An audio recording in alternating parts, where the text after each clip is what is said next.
je m'appelle Basiri Lona. Nous allons vous présenter la conférence sur les métiers de la restauration en pleine mutation. Je suis avec Éric Covin, responsable filière tourisme, hôtellerie, film du groupe Film de Saint-Lô, et Nicolas Le Maréchal, représentant des chefs de cuisine des lycées publics de la région Normandie. Bonjour. Bonjour.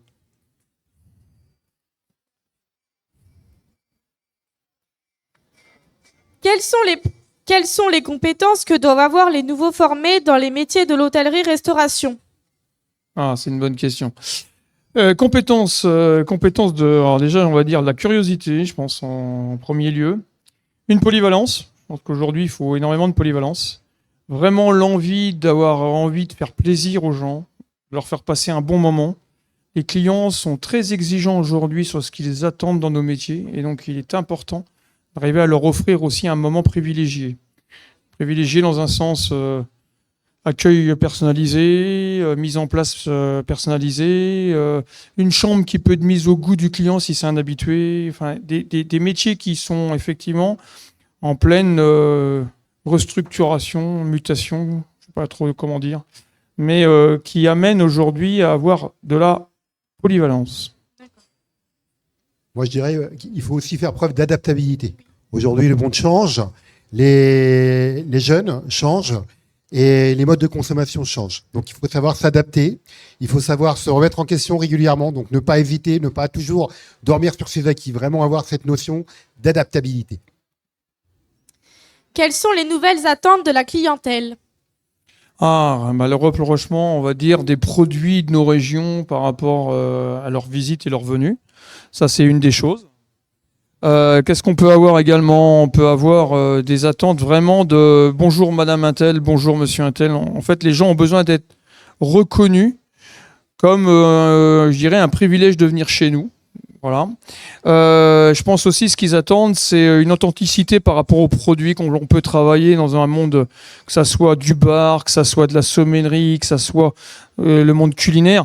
On est dans quelque chose où aujourd'hui on a besoin de retrouver des valeurs et aller aux racines un petit peu de la production. Je pense au vin. Aujourd'hui, on a quand même une tendance à retrouver des petits vins de producteurs, des vignerons indépendants et autres. On est plus sur de la qualité que sur de la quantité. Nous, au niveau des élèves, parce qu'on traite un jeune public, ils attendent vraiment d'être surpris. Voilà. Et aujourd'hui, je disais tout à l'heure, le monde change, les modes de consommation changent. Donc, en fait, on a tendance à avoir des jeunes qui vont aller vite vers de la restauration rapide, vers de la malbouffe, comme on dit. Eh bien, c'est à nous de pouvoir faire en sorte d'aller les chercher un petit peu dans leur monde, de mettre en avant des recettes qui vont être à dipper, des petites choses à emporter. Aujourd'hui, on parle de la street food. Eh bien, c'est à nous de mettre en avant des produits qualitatifs, des produits des fournisseurs locaux et de les construire dans des recettes qui sont à la demande de nos gamins aujourd'hui. Ça, c'est vraiment l'attente des élèves. Quelles sont les qualités attendues pour réussir dans ces métiers ? Qualité, comme je l'ai déjà évoqué, la curiosité, je pense que c'est ça. Je dirais aussi la sédentarité, non. C'est-à-dire qu'en fait, l'envie d'aller découvrir d'autres univers. On va dire, on se forme en Normandie, on part voir ailleurs et on revient en Normandie. Ce qui est, en général, assez la réalité du terrain.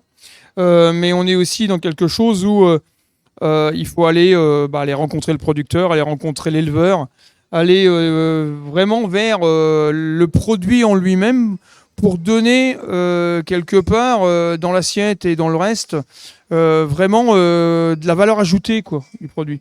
Comme disait mon collègue, envoyer des couverts, c'est facile, on va dire.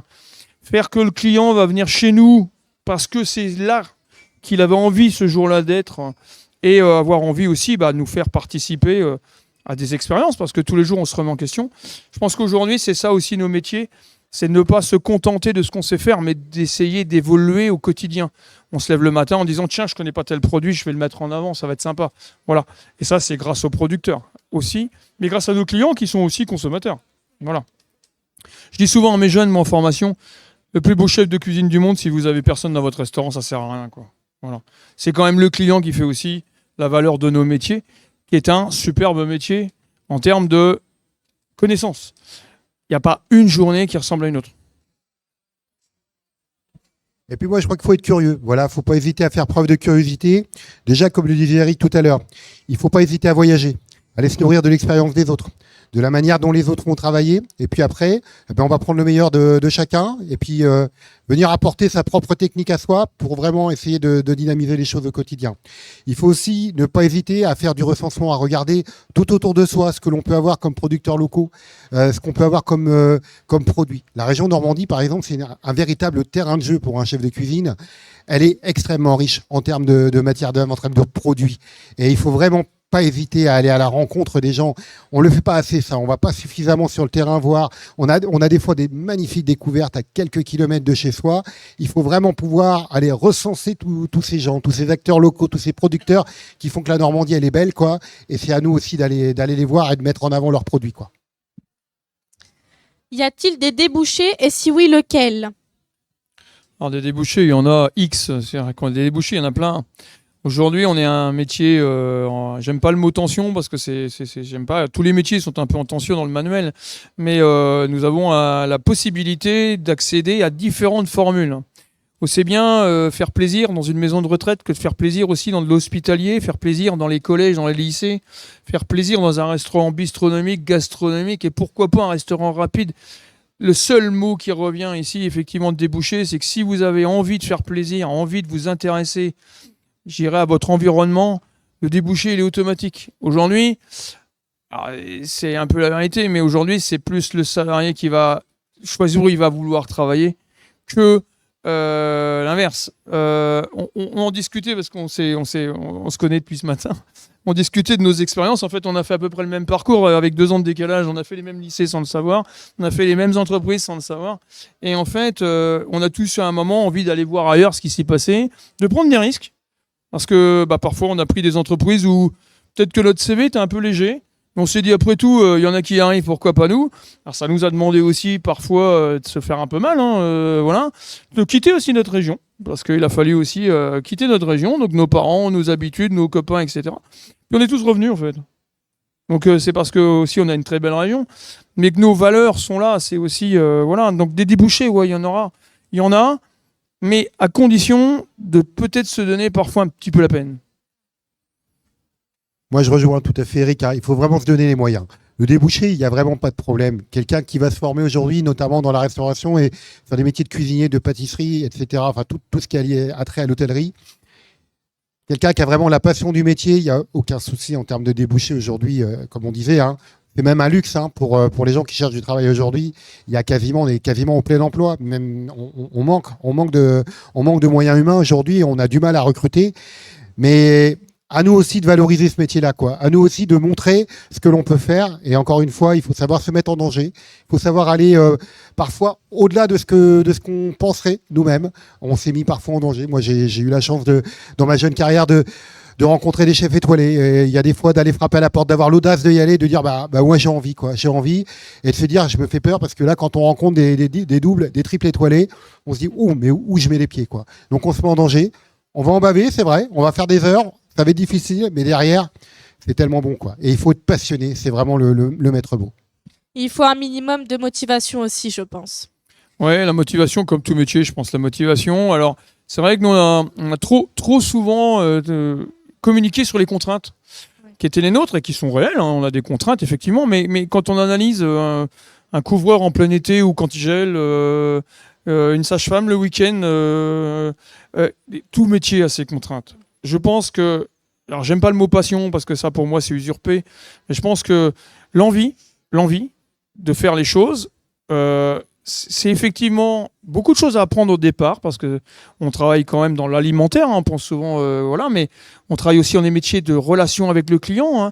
On ne devient pas barman du jour au lendemain, on ne devient pas concierge du jour au lendemain, ni réceptionniste parce qu'il y a aussi, parfois on se dit ah ouais, je parle pas un mot d'anglais. Quand on parle pas anglais, voilà, et on apprend l'anglais. On n'est pas avec une aisance informatique, voilà. Mais par contre, on a des formations qui permettent aujourd'hui, quel que soit, on va dire, le format, d'accéder très rapidement à des postes évolutifs Et plus on va aller dans la carrière, plus on va avoir cette chance de pouvoir choisir un petit peu le poste où on va vouloir travailler. Tu le disais, tu as parlé de pâtisserie, mais pâtisserie, ça fait partie du métier complémentaire de la cuisine. Mais on oublie tous ces métiers que sont tous les métiers aussi des étages, qu'on oublie. Quand on va à l'hôtel, il y a bien quelqu'un qui a fait le lit avant qu'on arrive. On a les métiers du nettoyage, on a les métiers aussi de l'accueil, on a les métiers de l'événementiel, on a les métiers...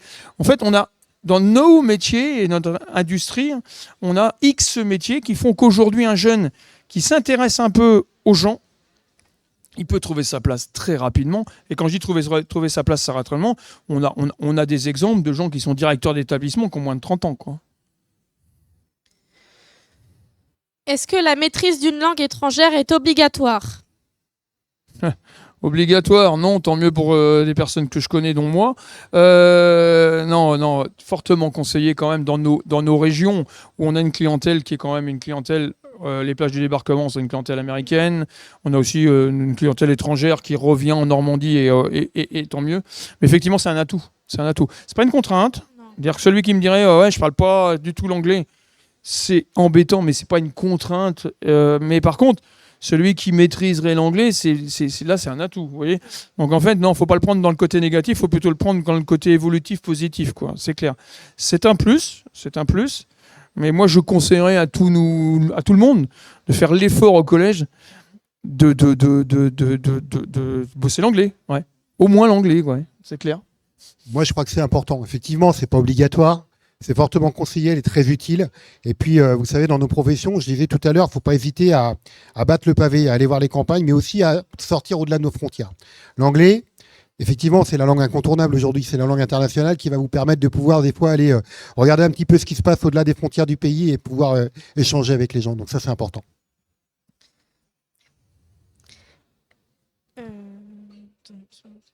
Se former dans ces métiers, est-ce plus difficile qu'avant? Non, c'est plus simple. C'est plus simple qu'avant parce qu'en fait, aujourd'hui, il y a une multiplicité des formations qui sont plus précises. En fait, il faut faire une formation, à mon avis, généraliste au départ. C'est-à-dire que ça permet de découvrir le métier et les métiers. Et c'est pour ça que moi, je suis plutôt pour la polyvalence. Hein. Pour moi, quelqu'un, là, vous voyez, aujourd'hui, sur le stand, on a un jeune qui est habillé en cuisinier, c'est un serveur. Voilà, parce qu'il a pas reçu sa tenue, donc je lui ai donné une tenue de cuisinier. J'ai dit aujourd'hui, il sera cuisinier. Il m'a dit, ouais, c'est cool. Parce que c'est cool parce qu'on est ensemble. On est ensemble. Il n'y a pas de métier plus important que d'autres. Alors effectivement, là, on est deux cuisiniers sur la scène, c'est le fait du hasard. La cuisine est plus médiatisée que les autres métiers. C'est bien la problématique. Mais c'est compliqué aussi de médiatiser du restaurant parce qu'on est dans quelque chose de très intimiste, on est dans un service et un conseil. Donc c'est moins visuel. C'est vrai qu'à la télé, on voit beaucoup de la pâtisserie, on voit beaucoup de la cuisine. C'est plus facile à mettre en image, on va dire. Mais si on n'est pas ensemble, ça ne marche pas. Ouais, j'ai toujours pris l'exemple. Si on me dit pas qu'il y a 3 couverts en plus à la réception parce que l'info n'est pas passée, si la personne n'a pas pu mettre la mise en place de la table avant que les gens arrivent, etc., le service il commence mal, quoi. Donc effectivement, moi je vais avoir ce qu'il faut dans mes frigos. Mais globalement, on n'est déjà pas bien. Parce qu'en fait, la communication, je dirais les interactions. Donc dans la formation aujourd'hui, moi, je pense qu'il faut faire un peu une formation généraliste de départ. Et après, on a cette chance de dire, moi, je vais faire de la sommellerie, ça existe. Je vais faire du bar, ça existe. Je vais faire du traiteur et de l'événementiel, ça existe. Il y a des formations qui sont en train de se créer, alors pas encore en Normandie, mais ça viendra certainement, sur, par exemple, le végétal, la cuisine végétale, tout ce qui est le lien avec les producteurs, les circuits courts. Hein. Il y a des formations qui sont dans le pays, en Loire-Atlantique, par exemple, qui se sont montées, des mentions, ex-mentions complémentaires. Il y a eu des spécialisés dans le fromage, il y a eu des spécialités dans le dessert à l'assiette, etc. Donc en fait, aujourd'hui, quelqu'un qui me dirait « je trouve pas trop ma place dans nos métiers », je suis inquiet. Le chef peut en parler mieux que moi, mais je pense à la diététique aussi dans les métiers de la collectivité. C'est ça. En fait, moi, je disais à quelques élèves là qui sont passés sur le stand tout à l'heure, ne vous interdisez rien, quoi. Faites vraiment effectivement une formation généraliste au départ. Eric, il a tout à fait raison sur le sujet. Et puis derrière, après, ouvrez les portes, quoi. Allez explorer un petit peu ce qui se passe. Effectivement, aujourd'hui, le métier de chef de cuisine et nous autres en collectivité, on ne fait plus que de la cuisine, on fait de la diététique. On travaille beaucoup aussi sur tout ce qui est les réactions chimiques des aliments. On travaille sur des cuissons basse température, des nouveaux process très très novateurs. On a du matériel aujourd'hui à la pointe de la technologie. Il faut savoir s'en servir, il faut savoir le travailler. Il y a des modules de formation aujourd'hui qui nous permettent vraiment d'avoir des concepts de cuisson, de la nouvelle cuisine. Il faut vraiment aller, voilà, faut être très curieux. Effectivement, il faut vraiment avoir les techniques de base, faire la formation généraliste, et puis après, il y a tout un spectre de formation. Donc, je pense qu'il a raison, c'est beaucoup plus facile qu'avant. Avant, on avait une formation généraliste, et puis après, chacun se débrouillait comme il pouvait. Aujourd'hui, il y a vraiment, vraiment des spécialisations qui peuvent être faites par le biais de la formation, ça c'est important. Est-ce que les nouvelles technologies sont importantes dans votre métier du quotidien? Alors oui, tout à fait. Alors, pour diverses raisons. La technologie aujourd'hui, c'est obligatoire. Obligatoire parce que ça nous a amené un confort de travail qu'on n'avait pas. Voilà. Ça nous a permis aussi d'arriver à avoir des plannings plus allégés qu'on n'avait pas. Aujourd'hui, on peut cuire sans nous la nuit. Le four va gérer totalement sa cuisson, par exemple. Mais on a aussi, par exemple, au vin, cette logique de vin ouvert où maintenant on a aussi des distributeurs avec des injecteurs, par exemple, de gaz inerte qui va faire qu'on ne va pas perdre le restant de la bouteille si on n'a servi qu'un vin. Donc on peut diversifier. Je pense également aux moyens numériques qui nous permettent aussi aujourd'hui de travailler avec les commandes où le client peut être actif dans sa commande, c'est-à-dire qu'on le rend acteur du service et ça nous libère aussi un petit peu de temps. Et on peut aller jusqu'à... aujourd'hui, certains restaurants de la Manche qui ont investi dans des petits robots pour amener les assiettes, pour traverser la salle, pour amener les assiettes jusqu'à un certain point donné, programmé, pour éviter les déplacements de la cuisine à la salle quand la salle est grande. Et ça, c'est ce qui nous use aussi au quotidien. C'est-à-dire qu'en fait, pendant ce temps-là, on marche, mais quelque part, on n'est pas avec le client, quoi. Donc effectivement, la technologie, les nouvelles je dirais, méthodes, l'intelligence artificielle qui arrive aussi dans certaines décisions, qui nous permettent aussi parfois travailler nos argumentaires, tout ce qui est aussi réponse client, parce qu'Internet est devenu quand même l'endroit où les clients nous mettent les avis. Donc les avis, quand on a un avis, il faut y répondre. Savoir aussi ce que veulent nos jeunes. Je pense qu'en collectivité, il y a des fois des enquêtes qui disent mais nous, on propose la prestation, mais est-ce que ça vous convient? Est-ce que c'est ça que vous attendiez? Parce que c'est aussi des gens qui payent leur repas, donc c'est important aussi de se poser la question de savoir si on est dans les clous, quoi. Et même si on a des études qui sont faites, je pense qu'on revient aussi à cette notion parfois de territoire. Je ne suis pas sûr qu'en Bourgogne, ils aient les mêmes attentes qu'en Normandie, quoi. Donc ça, effectivement, les outils aujourd'hui, les moyens, les matériels, la cuisson sous vide, on commence à faire aussi maintenant de l'imprimante 3D pour la cuisine et la pâtisserie, quoi, avec du chocolat. On peut se permettre de faire des petites choses. Voilà. Alors bon, c'est un investissement qui est quand même hyper coûteux. Mais je sais qu'il y a des collègues en Seine-Maritime qui ont investi dans une machine, quoi, par exemple. Aujourd'hui, notre rôle de formation, c'est pas de dire nous, c'est de savoir ce qui va se passer derrière. C'est quelque part, on est en train de former les nouveaux restaurateurs de demain. Et nous, on doit veiller quand même à rester un petit peu à la page, quoi. Ce que nos anciens ont fait, on le respecte. Mais ce que nos jeunes feront, aujourd'hui, je ne suis pas sûr de le savoir totalement. Voilà. Donc à nous d'être un peu en veille et de travailler avec ce qui existe autour de nous. C'est vrai que les matériels qu'on a maintenant... ça sonne, ça sonne, on entend la musique Joyeux Noël quand le four, c'est assez drôle d'ailleurs la première fois. On peut même programmer les musiques, c'est vous dire, mais ça c'est du gadget. Mais par contre, on est au 10e de degré près en cuisson, quoi. Et là, on limite les pertes. Donc, qui dit limiter les pertes, on rentre quand même dans éviter les gaspillages. On a moins de nettoyage qu'avant parce que le matériel se salit moins, etc. Et ça, je pense que le chef va nous le dire. C'est du bonheur quand même. Bien sûr, c'est du bonheur. Et puis, il y a aussi la notion de sécurité alimentaire. Quand on va faire des cuissons de nuit, des cuissons basse température, ça nous permet d'avoir au degré près une vraie traçabilité sur des courbes de température. Ça nous permet, nous, avec un simple smartphone, de pouvoir gérer à distance nos cuissons de température. Vous voyez, moi, j'ai des cuissons qui sont en route en basse température. Je suis ici sur Saint-Lô, sur mes unités de production. Là, tout à l'heure, j'avais une question d'un de mes collègues. Paf, je me suis mis sur mon smartphone et j'ai pu contrôler la la courbe de température. Il y a vraiment plein de choses. Ça nous permet aussi d'optimiser les moyens humains et les matériels. Aujourd'hui, on le disait tout à l'heure, on a de plus en plus de mal à recruter. Donc, effectivement, on a de moins en moins de monde, malheureusement, dans nos équipes. Et malgré tout, si on veut conserver la qualité, il faut se faire aider de la technologie. Elle est là. C'est un véritable commis de cuisine. Il y a certaines machines qui sont des vrais commis de cuisine et qui, pendant, lorsqu'on va cuire un bourguignon, lorsqu'on va cuire une blanquette, lorsqu'on va faire une estouffade, pendant que ça cuit la nuit, on dispose du matériel disponible pour la journée, pour faire des choses différentes, pour construire de la pâtisserie, pour faire plein de choses. Donc oui, la technologie, elle est dans notre quotidien, elle est indispensable. Ça nous permet aussi de gérer nos commandes au mieux, de gérer nos stocks. Ça nous permet de construire des plans de production. Ça va nous permettre de construire des fiches techniques de fabrication qui nous permet aussi de lutter efficacement contre le gaspillage alimentaire. C'est aussi comme ça qu'on génère parfois des économies, que ces économies, on les réinjecte en allant acheter des produits de nos fournisseurs locaux, en allant acheter des produits qui vont être encore plus qualitatifs parce que derrière, il y a tout ce combat contre le gaspillage alimentaire que permet la technologie.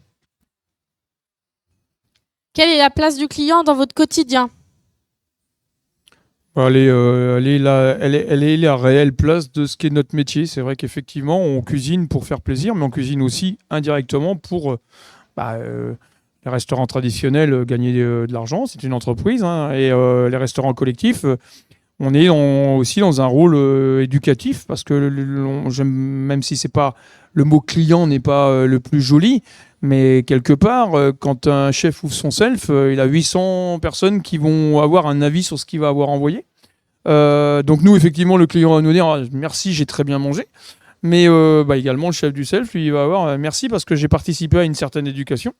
C'est pour ça qu'ils font aussi maintenant des journées dédiées, des semaines dédiées sur un thème. Nous, les premiers aussi, on travaille sur la mise en avant de certains produits avec des producteurs et autres. Mais c'est avant tout pour satisfaire. Nous, quel que soit le concept, quand un client vient nous voir en disant « Merci, j'ai passé un bon moment, vous remercierez vos équipes », je pense que j'ai bien fait mon travail. Voilà. Si, en tant que restaurateur, j'ai gagné un peu d'argent, évidemment, parce que j'ai aussi des charges, et j'ai aussi des salaires, et c'est totalement normal. Mais avant tout, je pense qu'on peut pas faire nos métiers si à un moment on n'aime pas les clients, quoi. Je pense que c'est ça notre métier, c'est avant tout, tiens, petite dame qui déguste tout à l'heure, c'était très bon, merci, qui donne la coupelle vide à la demoiselle qui tient le stand. La demoiselle, elle rayonne, elle fait c'est moi qui voilà. On est aussi là pour le plaisir de nos clients, c'est clair. Alors oui, ils sont exigeants, mais quelque part, l'exigence nous permet aussi d'être performants. Je dirais quelque part, si notre client nous met la barre haut, si on est capable d'y répondre, ça veut dire aussi que ça nous pousse vers le haut. Donc, dans les formations et dans nos personnels et nos accompagnements et autres, plus on aura de performance, plus quelque part tout le monde sera content, mais plus peut-être aussi qu'il aura envie de revenir chez nous, quoi. Donc, en fait, c'est du donnant-donnant, quoi, mais c'est du gagnant-gagnant. Donc, effectivement, le client, ça reste notre objectif à satisfaire. Voilà. C'est plus ou moins facile selon les organisations. Là, aujourd'hui, on a la chance d'être dans des petites structures. Moi, j'ai travaillé aussi et j'ai côtoyé des organisations où ils faisaient 42 000 couverts tous les midis. D'accord ? Bon, c'est un peu plus compliqué, mais ça s'organise. Voilà. Et ça s'organise parce qu'on revient au matériel, on revient aux équipes, on revient à la garantie de l'hygiène. Mais derrière, on a des gens qui nous accompagnent. C'est pas du tout... voilà. Vous avez des boîtes sur Paris pour les aéroports qui font 225 sortes de plateaux tous les midis, quoi. Voilà. Il n'y a pas un avion qui part avec la même formule que l'autre. Voilà. Mais derrière, il y a 1000 personnes. Donc ça s'organise. Mais à aucun moment, il y a un cuisinier qui va dire « Moi, je m'en fous ce que j'envoie. » Mais non. Quelle que soit la formule, dans l'assiette finale, il aura mis une envie. De toute façon, je pense le dire, ça se voit dans l'assiette, si on avait envie ou pas envie. Ça se voit dans un cocktail, ça se voit dans l'accueil, ça se voit dans le ton de voix au téléphone quand on réserve une chambre. Un peu moins vrai sur Internet.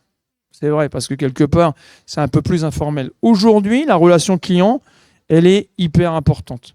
On a tous besoin, et même, il faut savoir parfois l'entendre, on n'a pas bon, mais si on ne l'entend pas, on sera encore moins bon. Et puis les gens sont moins honnêtes sur Internet, je pense aussi. Ils se défoulent plus, en prendre et en laisser. Maintenant, sur peut-être 10 avis, il y en a peut-être 2 qui vont nous faire progresser. Et il y en a peut-être 8 qui somme toute, moi je connais des restaurants qui ont des avis négatifs des semaines où ils étaient fermés, par exemple. Bon, ça fait sourire. Mais à un moment, on ne peut pas se permettre non plus de balayer ces avis en disant oh, on s'en fout. Non, non, non, non. Non, parce que si on commence à s'en foutre, ça veut dire que peut-être que là, on a pris le problème à l'envers. Peut-être qu'on n'a pas tout bon. Ça arrive, hein, ça arrive. Donc nos métiers, c'est aussi de se remettre en question. Parce que le client, c'est lui qui nous paye, quand même. C'est clair. Après, il est au centre de notre intérêt, c'est important. Nous autres, en restauration collective, on a une mission importante, hein, les missions d'éducation au goût. Voilà, la nutrition santé, elle est là, elle est importante. Il faut leur dire, voilà, aujourd'hui, il y a des jeunes, et il faut leur expliquer comment on doit manger, comment on doit construire un repas, comment est-ce qu'on peut se faire plaisir, mais comment on va faire aussi attention à soi, à son capital santé. Et donc, notre boulot, il est là, quoi. Donc, on doit vraiment travailler pour la santé de nos gamins, parce que c'est eux les acheteurs de demain. C'est eux les consommateurs de demain, c'est eux qui vont faire leurs courses. Et si on les initie à travailler des bons produits, à aller chercher vraiment de la qualité, à essayer de les initier à cuisiner parce que c'est important pour leur capital santé, et puis pour tout, je veux dire, c'est important. Donc notre mission, elle est vraiment importante. Le gamin, il est au cœur de notre intérêt, et ça, c'est important. Ouais, vous avez un rôle en termes de restauration collective qui est énorme. Parce que c'est vrai que ça passe aussi par l'éducation du goût. Hein. On a ce qu'on appelle la semaine du goût en France, hein, qui est organisée. Mais aujourd'hui, la mission dans les cantines, dans les lycées et autres, c'est la semaine du goût. C'est pas la semaine du goût, c'est l'année du goût, quoi. Voilà. Alors, il y a toujours des périodes où ils n'ont pas envie. C'est aussi un humain, ça se construit, hein, avec son côté rebelle. Mais on voit quand même parfois des jeunes qui sont assez étonnants de par le fait qu'on leur propose des choses. Nous, on se dit, oh non, mais ils n'en voudront pas. Et en fait, si, ils sont beaucoup plus ouverts. Et donc, ça nous booste parce que mettre des lentilles à la cantine, avant, c'était, ça marchera pas. Et aujourd'hui, c'est plutôt eux qui disent, ouais, c'est génial parce que, voilà, parce que aussi dans les familles, ça mange différemment et que nos clients mangent différemment. Voilà. La culture aussi, on va dire, de la cuisine étrangère, avec les produits, la fusion food et autres, font que ça nous pousse. Mais c'est à nous aussi de nous ouvrir aux différentes formes de restauration et de culture on va dire, de restauration. Il y a d'excellentes choses partout. Prenons par exemple le végétarien. Aujourd'hui, on entre dans une ère nouvelle où l'alimentation végétarienne prend une forte place. Et il est important de dire aux gens que consommer moins de viande, finalement, peut-être qu'à un moment, oui, peut-être qu'on en a trop mangé, peut-être qu'à un moment donné, on en consommait à foison, peut-être qu'aujourd'hui, c'est bien de moins en manger, ne plus en manger, ça reste un débat dans lequel je ne rentrerai pas. Pour autant, être végétarien, il y a des élèves qui le font par vocation, vraiment par envie, et d'autres qui vont le faire par effet de mode. Alors je dirais que notre rôle à nous, il est de dire pourquoi pas végétarien, mais attention, il faut le faire intelligemment, il faut apporter les apports nutritionnels conseillés, il faut faire en sorte que le menu soit nutritionnellement bon. Ne manger que du légume, c'est pas forcément bon, il faut apporter de la protéine derrière tout ça, de la protéine végétale. Et ça, c'est notre mission de communiquer là-dessus, c'est notre boulot de pouvoir construire des repas qui vont plaire aux gamins, d'aller chercher dans leur monde. Hein. Voilà, une lentille, comme le disait très bien mon collègue, au départ, c'était pas trop vendeur. Maintenant, si la lentille, on l'accompagne avec une petite julienne de légumes, la lentille, elle va être source de protéines. Derrière ça, on va aller la chercher, on va monter une petite tartine, on va aller chercher un petit wrap, puis on va donner ça au gamin. Là, effectivement, il aura son menu végétarien, il va être protéiné, il va avoir les apports nutritionnels conseillés. Et là, encore une fois, son capital santé, tout est bon pour lui, quoi. Donc, c'est important. On parle souvent de métiers durs et de passion. Qu'en est-il exactement ? Métier dur comme tous. Alors effectivement, station debout, piétinement, ça c'est sûr. Des heures. Nous, on travaille quand les autres s'amusent. Hein. C'est clair aussi. Maintenant, ça fait partie du choix de notre métier. C'est comme ça. Ça fait partie d'un métier où je suis pas persuadé qu'un vendeur de supermarché soit plus cool au moment des fêtes de Noël. Je suis pas persuadé qu'un couvreur... ça l'intéresse de monter sur un toit ou un maçon quand il gèle parce qu'il peut pas travailler ou en intempérie. En fait, dur. Beaucoup de gens, ça me fait toujours un peu rigoler, c'est-à-dire que beaucoup de gens ont un avis sur notre métier alors qu'ils l'ont jamais fait. C'est-à-dire que tout le monde nous dit « Oh, vous avez un métier dur. » Tu l'as jamais fait, donc en quoi c'est dur ? Non, aujourd'hui, il est moins dur qu'il n'a été. Parce que le matériel, aujourd'hui, on a des choses, on met un chariot de 20 plaques au four, on a un chariot pour le porter. Avant, on les mettait à la main. Ouais. Maintenant, on n'est plus au sac de pommes de terre qui arrive avec des sacs de 50 kilos. On a déjà c'est fini ça. Alors oui, il y aura toujours des choses. On a de la manipulation. Oui, en salle, il y aura des choses où il faudra vider les caisses de bouteilles. Oui, il faudra aller porter les poubelles au conteneur, etc., etc. Bon, oui, est-ce que c'est dur? Je ne sais pas. Mais est-ce que c'est moins dur qu'avant? Oui, c'est beaucoup moins compliqué qu'avant et beaucoup moins dur. Je pense. Et puis moi, je crois que, enfin voilà, aujourd'hui, les entreprises, les chefs d'entreprise, tous les managers que nous sommes, il y a un vrai travail aujourd'hui sur l'ergonomie des gens, quoi. Autrefois, l'ergonomie, c'était pas au cœur de l'attention. Au jour d'aujourd'hui, il y a de la bienveillance. Aujourd'hui, on fait attention à la santé des gens, on fait attention aux troubles musculo-squelettiques. Donc, oui, bien sûr qu'il y a toujours des missions un petit peu pénibles, mais comme dans tout métier, pour autant, l'ergonomie, elle est au centre du sujet. Et effectivement, l'amélioration technologique, les matériels qui ont évolué permettent quand même d'améliorer fortement l'ergonomie des postes, quoi. En plus, on essaye maintenant de travailler hors coupure. C'est-à-dire qu'avant, on travaillait matin-soir. Aujourd'hui, on crée des organisations où on ne peut travailler que le matin ou que le soir. On essaye aussi dans les restaurants, par exemple, de libérer un week-end sur 3 si on est 3.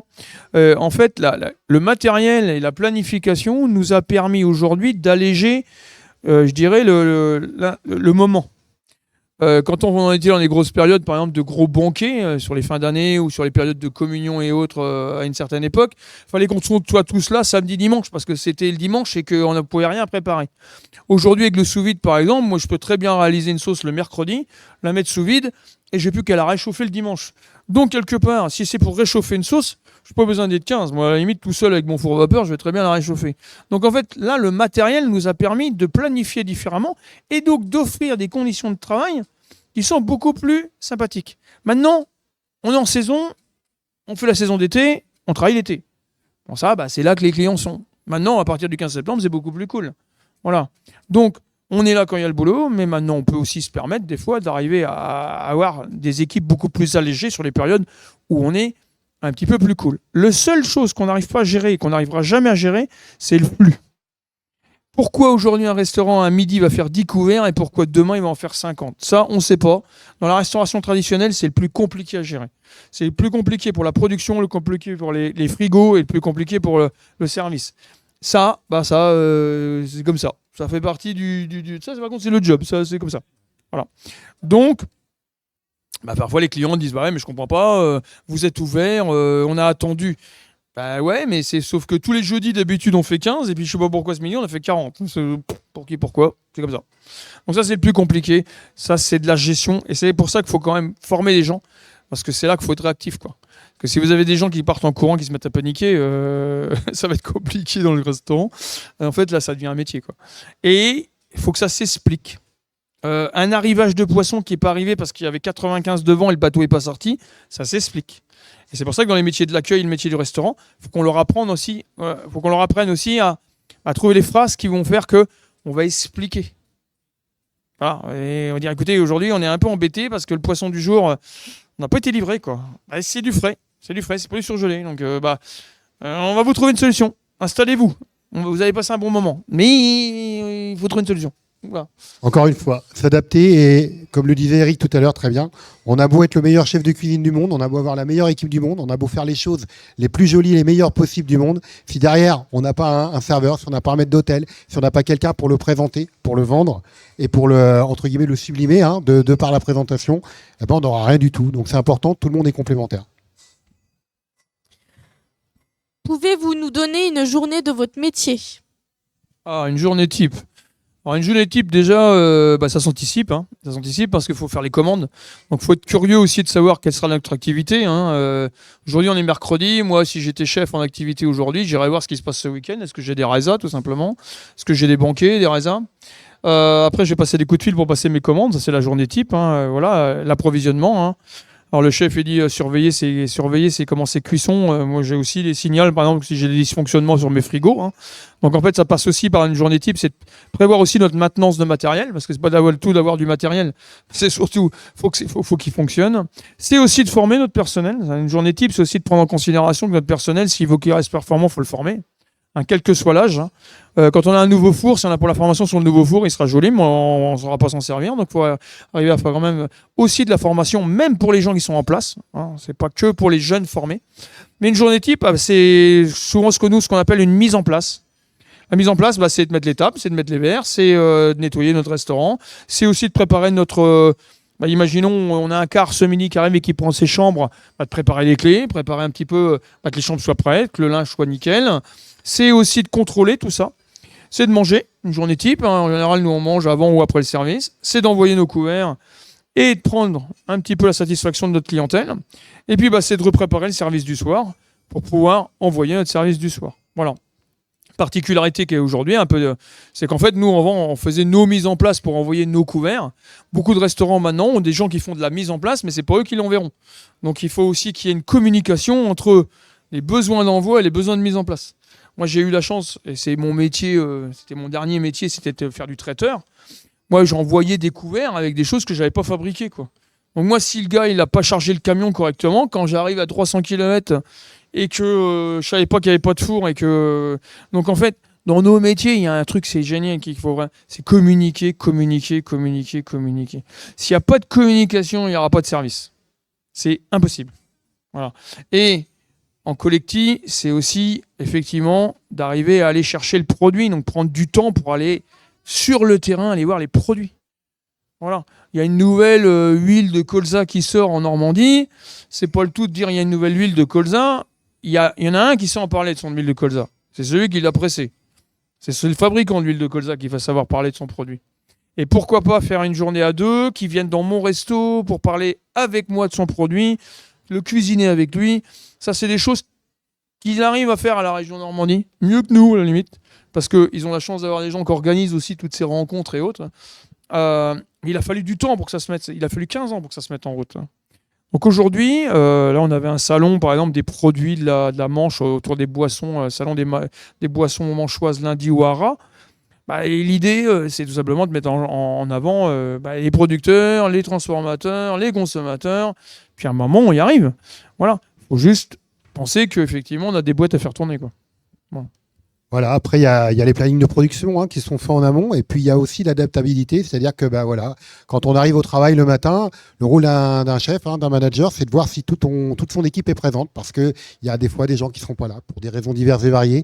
Il faut réorganiser, adapter. Comment on va faire? Parce que derrière, nous, c'est 2200 repas tous les midis qui attendent pour les manger. Et quoi qu'il arrive, il faudra que ce soit prêt. Donc, comment on va faire? Comment on va mettre en place les choses? Et puis, effectivement, aller à la source, comme je le disais tout à l'heure, aller voir où sont les produits, les producteurs. Nous autres, à la région Normandie, on met beaucoup de choses en place comme ça. Moi, ça m'arrive d'aller dans les fermes, de choisir mes bêtes en campagne. On choisit les bœufs, on les fait abattre dans un petit abattoir qui est juste à côté de chez nous. Et puis derrière, on va acheter les bêtes entières, à l'équilibre, et puis on va les valoriser sur une semaine ou deux. Voilà, on va faire venir l'éleveur qui va expliquer aux gamins, aux convives, comment il a fait pour nourrir sa bête, comment sa bête elle a été élevée, comment elle a été bien entretenue. Voilà, il y a tout ça derrière. Donc c'est tout un boulot au quotidien. En conclusion, si vous pouviez nous donner 3 qualités indispensables pour réussir dans ces métiers. Moi, je vais me répéter, curiosité pour moi, c'est clair. Ténacité. C'est pas parce qu'on a raté quelque chose aujourd'hui qu'on est nul. En fait, on n'est pas dans une science exacte. Voilà. Des fois, on fait des recettes. Pourtant, la recette était bonne, mais ça sort pas comme on voulait. On dit, tiens, c'était pas la tête qui avait sur la photo. Donc, à un moment, on se lance, on essaye. Et puis, on parlait des chefs macarons Michelin et autres. C'est pas des gens qui sont nés avec un macaron Michelin. Il y en a qui ont des dons. Mais tous ceux qu'on rencontre et qu'on a admirés à nos époques et qu'on admire encore et qu'on respecte surtout à nos âges, c'est qu'en fait, ils se sont donné les moyens d'arriver à ce niveau-là. C'est-à-dire qu'en fait, ils sont allés à l'étranger. On ne fait pas de la cuisine asiatique du jour au lendemain. On ne fait pas de la cuisine provençale. Moi, je dis souvent à mes jeunes, nous, on bosse au beurre et à la crème. Maintenant, tu veux bosser à l'huile d'olive. Ok, es-tu sûr que ça soit de la bonne? Oui, non. C'est pas parce que tu mets de l'huile d'olive que c'est de la cuisine provençale. Par contre, si tu veux faire de la cuisine provençale, tu iras faire une saison en Provence, ok? Et là, tu découvriras les vrais produits de Provence et tu t'apercevras qu'on n'est pas bon pour faire de la cuisine provençale. On imite de la cuisine provençale. Par contre, je ne demande pas à un Provençal de faire la cuisine normande. La cuisine normande, il me la laisse, je sais la faire. Par contre, si je rencontre un Provençal, moi, ce qui m'intéresse, c'est qu'on en échange et puis qu'il me fasse partager sa cuisine et que moi, je lui fasse partager ma cuisine. Et c'est aussi bien pour la France, parce que souvent, on parle de l'étranger. Avant de faire un tour de France culinaire, je pense qu'on peut être en retraite avant d'avoir fini. Donc là, il y a autant de cuisine que de régions, c'est clair. Il y a autant de produits. Mais on ne peut pas se cacher non plus. Parce que si je pense au métier de la salle, un client qui vient, qui est belge, il y en a des Belges chez nous, hein, il y a beaucoup de Belges qui viennent en Normandie, des Hollandais aussi, alors je ne parle pas hollandais, mais belge quand c'est possible. C'est l'attention aussi. Il arrive, il fait « Ah, le pays des gaufres, ah ouais, ça va, etc. etc. » Mais en fait, je ne connais pas spécialement tous les produits, mais j'ai un peu de culture qui va me permettre de pouvoir lui faire une petite attention d'accueil, d'accord ? Et quand on forme nos jeunes, quand on forme nos futurs collaborateurs, aujourd'hui, c'est aussi de leur faire aimer à découvrir les gastronomies, les produits, et c'est à l'examen d'ailleurs, hein, pratiquement, mais c'est pas parce qu'on veut les embêter, c'est parce qu'on veut leur ouvrir les champs du possible par rapport à leur future carrière. Aujourd'hui, sur Normandie, peut-être que demain, ils seront plus du tout dans le coin. La vie, on ne sait pas comment elle est faite, mais par contre, curieux. Et puis après, alors ça c'est peut-être personnel, ce que j'appelle la fiabilité. La fiabilité, c'est un moment, on démarre les gars à 8h30 le matin, on est là à 8h30 changé. Pourquoi ? Parce que le client, comment on va lui expliquer quand il va arriver à midi, on était en retard ce matin et qu'en fait on n'est pas d'avance en cuisine ? Non, quand le chef il ouvre le self, les gamins ils ont autre chose à faire, ils ont des activités éducatives le midi, ils ont peut-être du sport, ils ont peut-être de l'informatique, de l'anglais, j'en sais rien. Donc il ne peut pas se permettre pour 1200 couverts, on dit attendez, il va falloir attendre une demi-heure, on n'est pas d'avance ce matin. Donc il faut que nos équipes soient là. Donc en fait la fiabilité, on est là, on est prêt à bosser, on est pro. Il y a un bon moment à passer, on le passe aussi ensemble. Voilà. On est un petit peu en retard, on le passe ensemble. En fait, on est une équipe, quoi. Voilà. Il n'y a pas le chef et les autres, il n'y a pas le maître d'hôtel et les autres. On est là pour satisfaire nos clients, quelles que soient, je dirais, les problématiques qu'on a pu avoir. Tout à l'heure, on a le courant à sauter. La vie continue, il faut trouver une solution. Alors, on va pas dire, on arrête, il n'y a plus de courant, je m'en vais, quoi. Non. J'en ai connu, hein. Mais c'est pas mon style, mais on va trouver une solution, on va tirer une rallonge, quoi. On va trouver la bonne personne. Il faut qu'il se passe quelque chose, quoi. Donc effectivement, dans les qualités, je pense que c'est avant tout la curiosité, la fiabilité et pour moi aujourd'hui la mobilité. Moi j'en rajouterais une, c'est la rigueur. Il faut être extrêmement rigoureux. Je veux dire, aujourd'hui, il faut être rigoureux dans l'utilisation des process, dans l'utilisation, voilà, on met en place des process, on met en place des recettes, on met en place des techniques de travail, des bonnes pratiques d'hygiène. Il faut être extrêmement rigoureux. En collectivité, par exemple, on travaille pour beaucoup de monde, on joue avec la vie des gens. Un problème de rigueur, ça peut être un problème de couple temps-température, ça peut être une élévation de température d'un produit anormal, ça peut être une toxinfection alimentaire qui arrive, et ça peut être des vies, ça peut finir dramatiquement. Il faut être extrêmement rigoureux, il faut respecter les process. Voilà, c'est une des rigueurs que je viendrai en complément de celle d'Éric. C'est la fin de la conférence. Merci. C'est terminé. Merci à vous. Merci à vous. Merci. Au revoir. Au revoir, mademoiselle.